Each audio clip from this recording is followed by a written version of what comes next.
vita natao simbalainga veloma misaute rasona oiso any akoatra veloma misaute rasona oiso any akoatra tanana sefanambinana amina renana kami irakarana sady mitinana no santatinaikana kami Nantungavita sirutani umpanareo ateto atani veluma amlisaute rasuna weisu anekota veluma amlisaute rasuna weisu anekota Sotra betsaka makasitraka makatelo anao tonga dia veloma nataonareo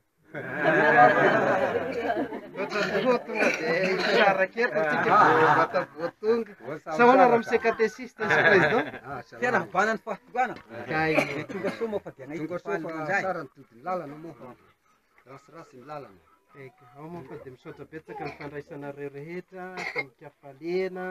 hitan'ireto kilonga be dia be reto misy tena mafana dia mafana hirana randroky dia misaotra betsaka amin'ny fandraisana fa mikafaliana tokoa diakora moa vao tsy taty satria tamin'ny tournée voalohany agnay tsy